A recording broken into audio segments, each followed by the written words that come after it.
सभी को praise the Lord. जय मसीह की भाई और बहनों। आइए हम लोग वचन में से जाएंगे और परमेश्वर की जीवित वचन को देखेंगे। मैं इतना दिन तक आप लोगों के पास वचन को नहीं भेज पाई क्योंकि मेरा मोबाइल में प्रॉब्लम थी, पर परमेश्वर ने अनुग्रह किया, फिर मेरे मोबाइल को ठीक किया, इसलिए परमेश्वर की मैं धन्यवाद करती हूँ। आइए हम लोग देखेंगे उत्पत्ति का पुस्तक अध्याय 17, जहाँ पर लिखा है वाचा चिन्ह खतना। जब अब्राहम 99 वर्ष का हो गया तब यहोवा ने उसको दर्शन देकर कहा, मैं सर्वशक्तिमान ईश्वर हूँ, मेरी उपस्थिति में चल और सिद्ध होता जा। मैं तेरे साथ वाचा बांधूंगा और तेरे वंश को अत्यंत ही बढ़ाऊंगा। देखिए, जब हम वचन को देखते हैं कि परमेश्वर इस प्रकार अब्राहम को आशीष देकर उनकी सहायता कर रहा है, हर एक समय हर एक टाइम में परमेश्वर ने उनको सुरक्षा भी दे रहे हैं। और जब परमेश्वर के साथ साथ अब्राहम चल रहा है तो इतना भी हो सकता है कि कोई जगह में वो गिर जा रहा है, कहाँ पर उठ जा रहा है, और परमेश्वर हर एक समय उनके संग रहता है और हर एक समय उनको सुरक्षा देता है। पर जब परमेश्वर की जो आशीष देना चाहते हैं परमेश्वर, और अब्राहम और सारी ने यहाँ पर क्या किया, उनके दासी को उनके साथ में दे देकर वह उसके द्वारा एक पुत्र को जन्म दिया जिसका नाम इस्माइल है। और जब इस्माइल का जन्म हो गया तब परमेश्वर ने अब्राहम को कहा कि मैं एक तेरे को क्या कर रहा हूँ। जब 99 वर्ष का हो गया तब उसको दर्शन देकर परमेश्वर ने कह रहा है कि मैं सर्वशक्तिमान परमेश्वर हूँ और मेरी उपस्थिति में चल और सिद्ध होता जा। मैं तेरे साथ वाचा बांधूंगा और तेरे वंश को अत्यंत ही बढ़ाऊंगा।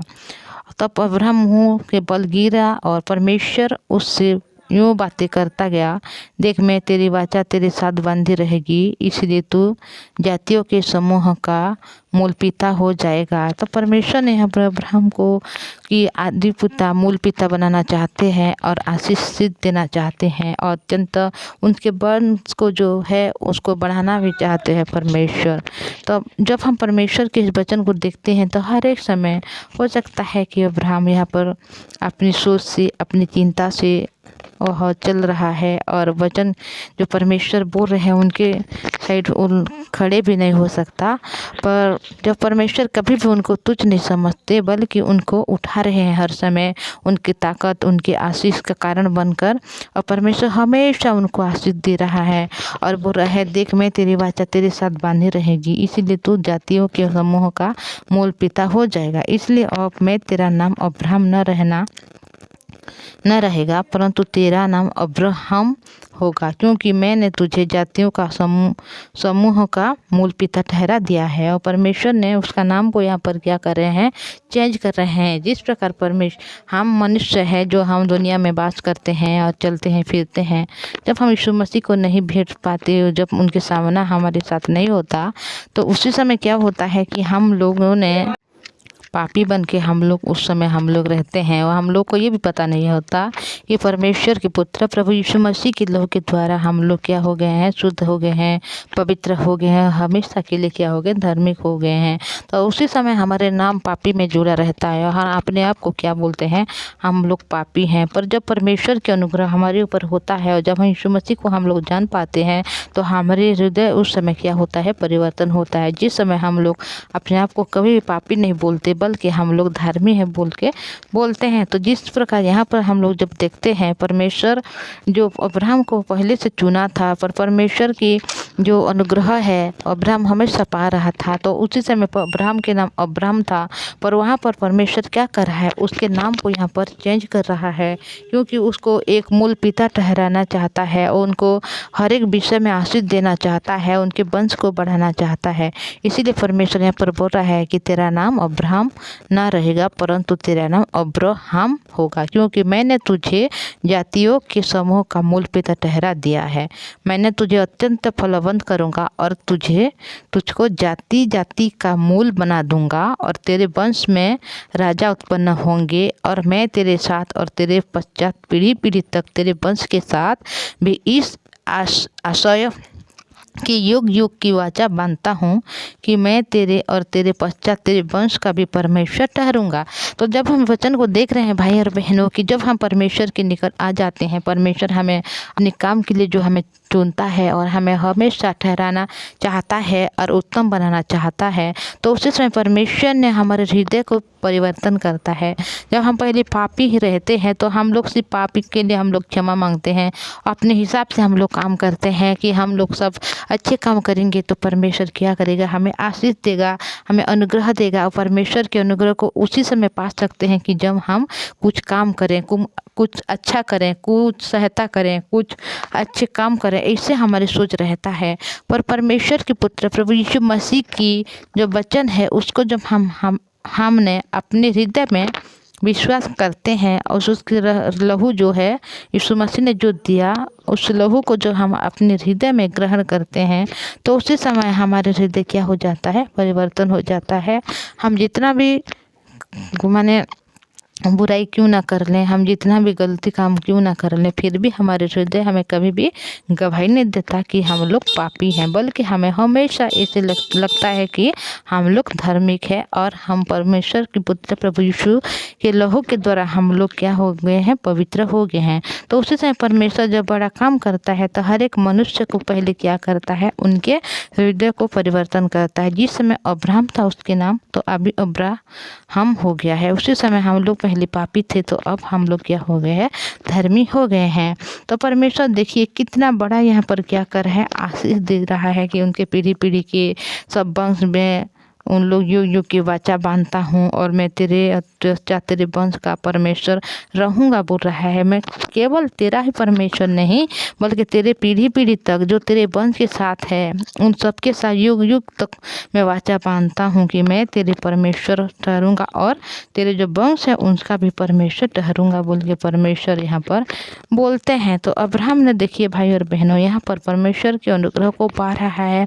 हालांकि अब्राहम कभी भी परमेश्वर की वचन के और उनके पास खड़ा नहीं हो सकता हर समय, बल्कि वह अपनी सोच अपनी चिंता के द्वारा भी वह क्या होता है, पकड़ाया जाता है और उनके हिसाब से उनके सोच के अनुसार वह काम भी करता है। फिर भी परमेश्वर उनको कभी नहीं छोड़ रहे हैं क्योंकि परमेश्वर उनको पहले से चुना है, उनको ठहराया है और परमेश्वर अब्राहम के द्वारा ही अपनी महिमा को प्रकट करना चाहते हैं कि परमेश्वर कितना महान है और परमेश्वर हर एक मनुष्य को कितना आशीष देना चाहता है।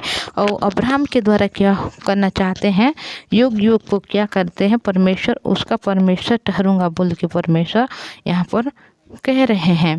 और मैं तुझको और तेरे पश्चात तेरे वंश को भी यह सारा कनान देश में तू परदेशी होकर रहता है इस रीति से दूंगा कि वह युग युग की उसकी निजी भूमि रहेगी और मैं उनका परमेश्वर रहूँगा।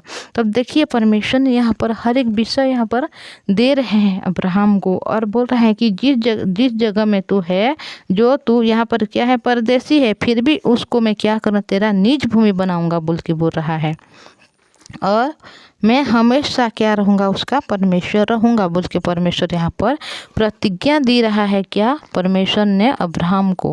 और इस अब्राहम को सिर्फ नहीं भाई और बहनों, जब हम इस वचन को सुन रहे हैं हर एक भाई और बहनों को परमेश्वर ने प्रतिज्ञा देना चाहता है कि मैं तेरा परमेश्वर हूँ और मैं तेरे संग हमेशा रहूँगा, तेरे परिवार को मैं संभालूँगा और तेरे पीढ़ी पीढ़ी के वंश के साथ भी मैं रहूँगा और युग युग की वाचा मैं तेरे लिए बांधता हूँ और मैं तेरा परमेश्वर रहूँगा और तेरे वंश को बढ़ाऊंगा। ऐसे प्रकार क्या हो रहा है, परमेश्वर हम सबों को आशीष देना चाहते हैं। तो हम कभी भी अपनी सोच से अपनी चिंता से हम लोग कभी भी ना रह कर हम सिर्फ परमेश्वर की जीवित वचन को हम लोग विश्वास करें भाई और बहनों, क्योंकि परमेश्वर हमें आशीष देना चाहता है और हमारे द्वारा क्या करना चाहता है, हमारे जो वंश है, हो सकता है हमारे परिवार में हम लोग एक सदस्य हैं जो परमेश्वर के वचन को जानते हैं, यीशु मसीह को विश्वास करते हैं और यीशु मसीह के लहू को हम लोग रिसीव किए हैं। लेकिन परमेश्वर ने एक मनुष्य के द्वारा हर एक काम करता है, क्योंकि परमेश्वर ने पहले एक ही मनुष्य को सृष्टि की थी जो आदम कहलाता है और उसके द्वारा वंश को इतना बढ़ाया और फिर परमेश्वर ने यहाँ पर अब्राहम को एक ही मनुष्य को यहाँ पर चुन रहा है, उनको उनके गाँव से निकाल रहा है ताकि उनके द्वारा बहुत बड़ा जाति बनाना चाहता है। और जो आकाश के जो तारागण है उसी प्रकार उसके वंश को बढ़ाना चाहता है। समुद्र के जो बाली है उन उसी प्रकार परमेश्वर ने अब्राहम के वंश को बढ़ाना चाहता है। तो हम भी ऐसे कभी भी मतलब हम लोग निराश हताश हो सकते हैं, पर परमेश्वर हमें कभी नहीं छोड़ता। हम कभी बुरा काम कर सकते हैं, हम लोग कभी जो परमेश्वर के योग्य नहीं उस काम भी कर सकते हैं, पर भी परमेश्वर हमें कभी नहीं छोड़ता, क्योंकि परमेश्वर हमें प्रेम करता है, हमें आशीष देना चाहता है। परमेश्वर हर एक समय हमारी सुरक्षा करता है और हमारे लिए क्या करता है, काम करता है। ऐसा काम करता है कि हम सभी क्या करें, परमेश्वर के अनुग्रह को पाकर आशीष के साथ, शांति के साथ अपने जीवन को बिताएं। तो अब मैं इतना ही बोलूँगी। आइए हम लोग प्रार्थना करेंगे। धन्यवाद पवित्र परमेश्वर पिता, धन्यवाद करती प्रभु, आपने संभाल लिया पवित्र परमेश्वर पिता जी। आपके चरणों में आने के लिए मदद सहायता की पिता, इसलिए धन्यवाद करती हूँ। इस वचन को सुन रहे हर एक भाई बहन को आपके पवित्र हाथों में समर्पण करती हूँ प्रभु। उन सबों को आशीष अनुग्रह दीजिए प्रभु। उनके जीवन में जो भी दुख है, जो भी परेशानी है, जो भी रोग है, जो भी बुराई है पिता, उन सब से उनको छुटकारा दीजिए। उनके हर एक काम में उनको आशीष दीजिए प्रभु। हो सकता है उन लोग बहुत निराशा में है, हो सकता है उन लोग के जीवन में कोई आशा नहीं, पर पवित्र परमेश्वर पिता हर एक निराशा को आशा देने वाला परमेश्वर आप है। हर एक असंभव को संभव करने वाला परमेश्वर आप है। और हर एक मनुष्य को पिता परमेश्वर छुड़ाने वाला परमेश्वर आप है। आपके लहू से पिता हर एक मनुष्य को आपने छुड़ा लिया है, हर एक पापों से, हर एक बंधनों से पिता आपने हमें बचा लिया पवित्र परमेश्वर पिता। इस वचन को जब हम जानने वाले बने, आशीष दीजिए। जो भाई बहन सुन रहे पिता, उनके परिवार में अगर कोई रोगी है, कोई दुखी है पिता, कोई हॉस्पिटल में है, उन सबों को आप आशीष दीजिए। उन रोग से उनको छुटकारा दीजिए, उन लोग ठीक हो सके प्रभु। आपके पवित्र नाम की धन्यवाद देने वाले बने। जो वचन उन लोग सुन रहे पिता, उनके हृदय में स्थापित कीजिए प्रभु। विश्वास को दीजिए, मन को बनाइए, ताकि हर एक दिन आपकी जीवित वचन को उन लोग सुने प्रभु और अनुग्रह को पाए। पवित्र परमेश्वर पिता जी, उस परिवार को आपने संभाला पिता, उन भाई बहन को आपने चुन लिया जो वचन सुन रहे पिता, उनके सारे परिवार को आपने आशीष दिया और उनको पिता परमेश्वर परिवार के मूल बनाना चाहते हैं प्रभु। और उसके वंश को आप बढ़ाना चाहते हैं, बहुत सारा बनाना चाहते हैं और उसको आशीष देना चाहते हैं। हर समय हर पल पिता उनके संग और साथ रहना चाहते हैं, बल्कि अपने रहते हैं प्रभु। इसलिए धन्यवाद करते हैं। उनके हर काम में आशीष दीजिए प्रभु। उनकी जॉब में पिता, उनके नौकरी में पिता, उनके बिजनेस में पिता, हर एक काम में आप आशीष दीजिए, ताकि उन लोग आपके सुसमाचार के लिए अपने जीवन को व्यतीत करें प्रभु। और विश्वास के साथ अपने जीवन को व्यतीत करके पिता हर एक समय वचन की ओर खड़े होकर प्रभु आपके पवित्र नाम को धन्यवाद देने वाले बने पवित्र परमेश्वर पिताजी। आपने मेरी हर प्रार्थना को सुना, इसीलिए आपके पवित्र नाम को मैं धन्यवाद करती हूँ प्रभु। इस भाई बहन को आपने चुना भी था, उस भाई बहन को आपने संभाल लिया, उनके हर एक दुख को, रोग को, बीमारी को पिता आपने छुटकारा दे दिया, इसलिए धन्यवाद। धन्यवाद के साथ प्रार्थना प्रभु यीशु मसीह के नाम से मांगते हूँ, आमीन। सबों को जय मसीह की प्रेस द लॉर्ड।